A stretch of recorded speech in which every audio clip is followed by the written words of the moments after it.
दोस्तों नमस्कार, स्वागत है आपका आज के कार्यक्रम में। जस्टिस फॉर आसिफा याद है आपको?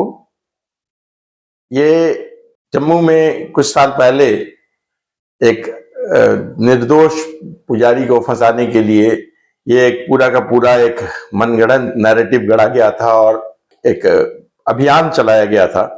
और उसके में जो एक प्रमुख पैरोकार थी वो थी हिमांशी स्वामी। अब ये हिमांशी स्वामी जो है वो हिमांशी नरवाल बन गई थी।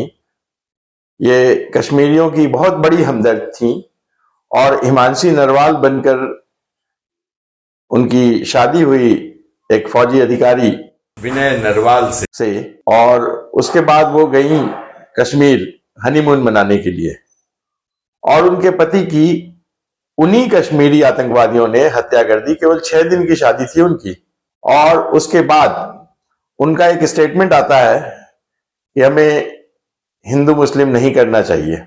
यह स्टेटमेंट भी सुनिए आप। Going against Muslims or Kashmiris, we don't want this. We want peace and only peace. Justice भी चाहिए? Of course we want justice. Of course the people that have done wrong with him should be punished. You are going to donate your blood today? Yes. आप भी blood donate? विनय ने जो रास्ता चुना था देश सेवा का, क्या उस पर आगे बढ़ेंगे?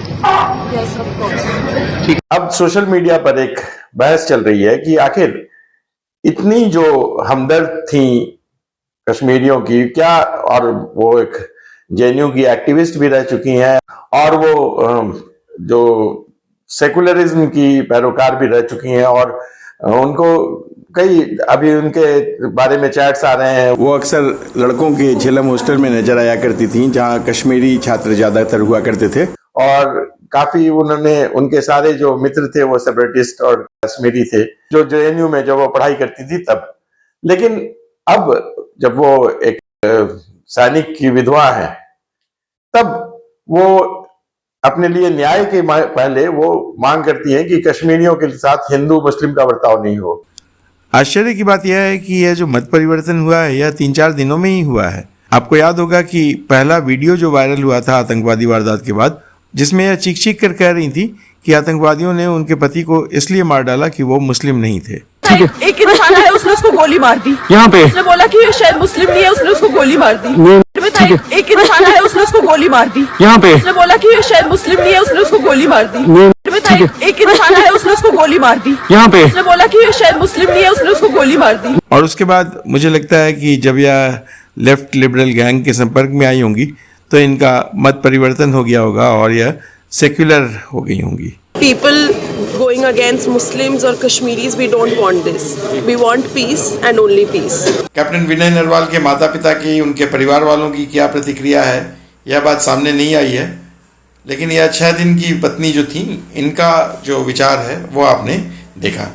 अब इससे ज़्यादा भी एक चौंकाने वाली आपको खबर दिखाता हूँ। कश्मीर में जो आतंकवादी हैं उनके परिवार वाले उनके बारे में क्या सोचते हैं यह आपको सुनाता हूँ इस वीडियो के जरिए। आप सुनिए, थोड़ा ध्यान से सुनिएगा, ये एक एक शब्द कितना इम्पोर्टेंट है। वो फंस गए किसी घर में, है ना?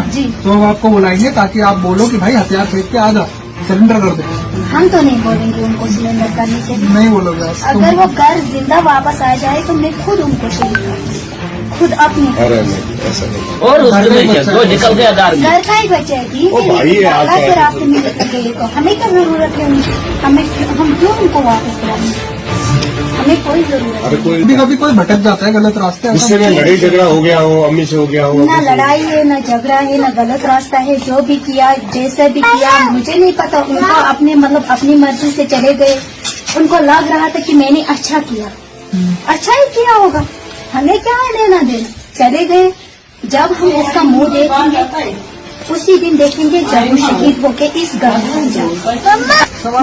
यहाँ किस लिए यहाँ पे हथियार उठाना किस लिए? मुझे तो ये समझ नहीं आता, हथियार क्यों उठाना? आप लोग क्यों उठाते हैं? हम लोग तो बड़ी सुरक्षा के लिए उठाते हैं, अपना देश है, अपने देश की सुरक्षा के लिए। अपने देश की सुरक्षा के लिए। अगर वो हथियार नहीं उठाएंगे तो अल्लाह को कैसे लगेगा कि इनने अपनी जान दी या नहीं दी? ऐसे तो नहीं ना आप लोग, ऐसे तो नहीं ना उनको शहीद करोगे।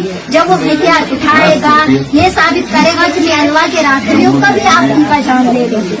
चलो ठीक है। अभी आपने 2-3 दिन पहले देखा होगा कि एक लड़की जो आतंकवादियों की बहन थी वो भी बोल रही थी कि सरकार उनको खोजे, सरकार उनको जाने, और यह भी बता रही है कि उनका भाई जो है वो एक आतंकवादी है।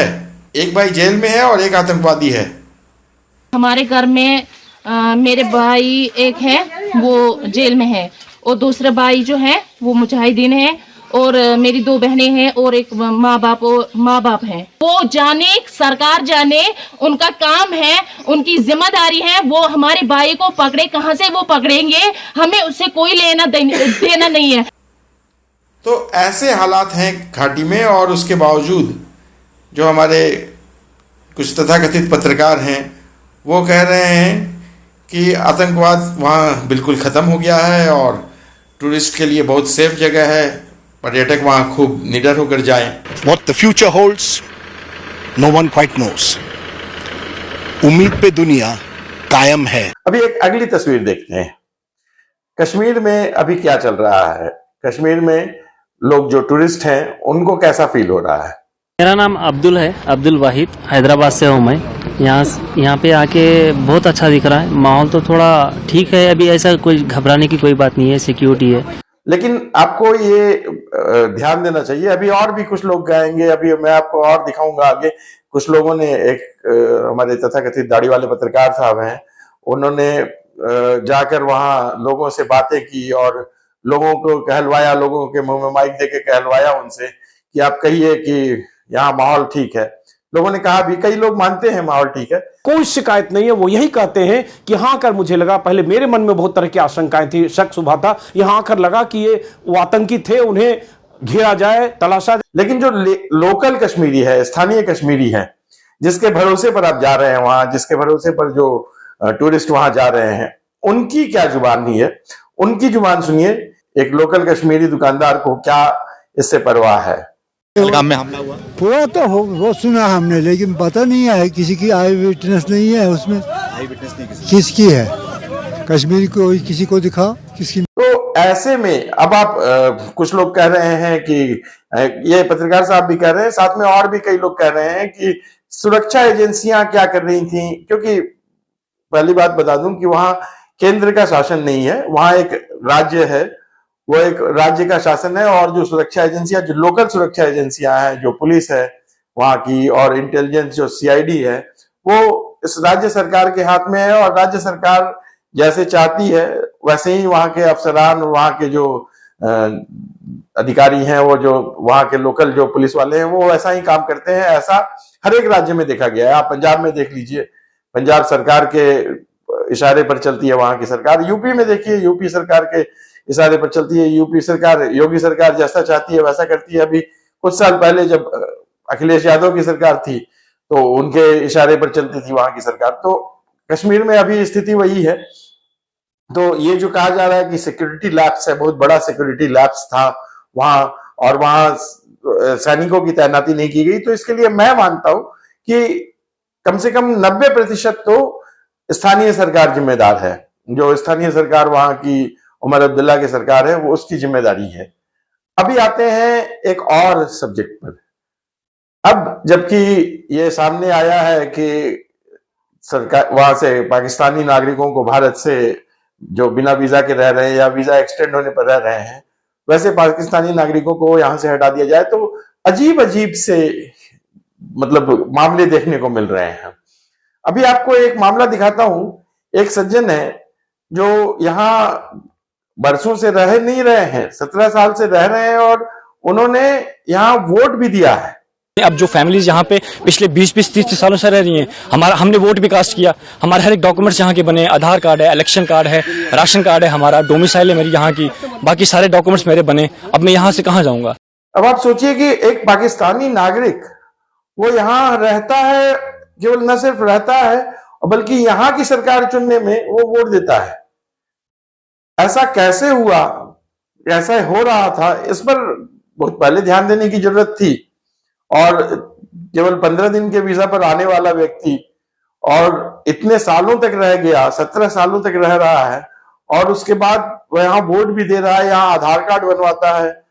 और ये एक अम्मा है, माता जी, ये 40 साल से यहाँ रह रही थी और इनके बाल बच्चे, इनके नाती पोते सब हो रखे हैं, और फिर भी इन्होंने मतलब नागरिकता जो है वहां पाकिस्तान की नहीं छोड़ी, ना भारत में शिफ्ट की है, लेकिन इनको चाहिए सारी सुविधाएं। और ये सवाल उठा रही है कि भारत सरकार ऐसा उनके साथ ऐसा क्यों कर रही है ज्यादती। मुझे यहाँ 40 साल हो गए हैं भैया, 40 साल से मैं यहाँ रह रही हूँ। मेरे बच्चे 3 हैं, तीनों की शादियाँ मैंने की हैं। पढ़ा इन्होंने इधर ही है, मोदी नगर में पढ़ा है, बाकी दिल्ली से पढ़ के आए हैं। ऐसे दर्जनों हजारों केस मिलेंगे आपको। अश्विनी उपाध्याय जी ने तो 5 लाख महिलाओं का कहा और 25 लाख उनके बच्चे। अगर एक महिला के 5 बच्चे माने जाएं, जो ऑन एन एवरेज, बल्कि कई के तो 11-12 बच्चे हैं, कई के और उनके आगे भी हैं, तो एक पाकिस्तानी महिला के अगर 5 बच्चे भी एवरेज माने जाएं, तो अश्विनी उपाध्याय जी के मुताबिक 25 लाख बिल्कुल ऐसे हैं जो पाकिस्तानी, मतलब पाकिस्तानी नागरिक हैं। वो दादी भी बन गई हैं, वो नानी भी बन गई हैं और वो अम्मा भी बन रही हैं, तो लगभग 25 लाख नाती और पोते।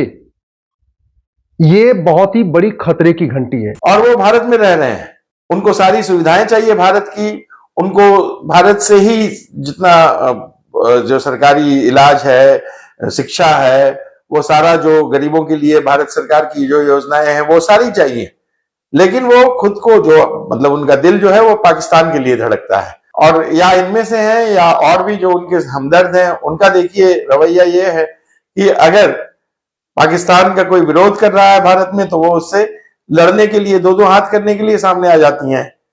यार ये महिलाएं देखिए, ये जो महिलाएं हैं कर्नाटक में, वो जब सड़क पर पाकिस्तान के झंडे लगाए गए, लोग उनको पैरों तले कुचलने लगे, तो इनको बहुत दर्द जागा और ये आकर उसको नोचने लगी।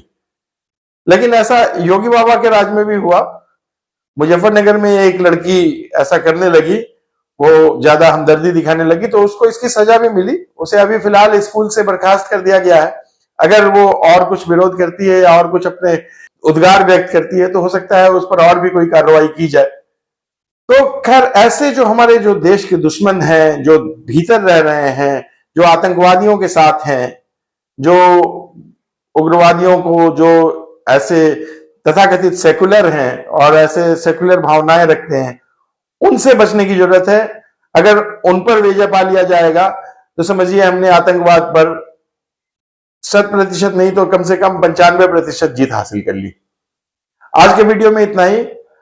अगले वीडियो में फिर किसी और मुद्दे के साथ आपके सामने उपस्थित होंगे। तब तक के लिए धन्यवाद, नमस्कार, जय श्री राम।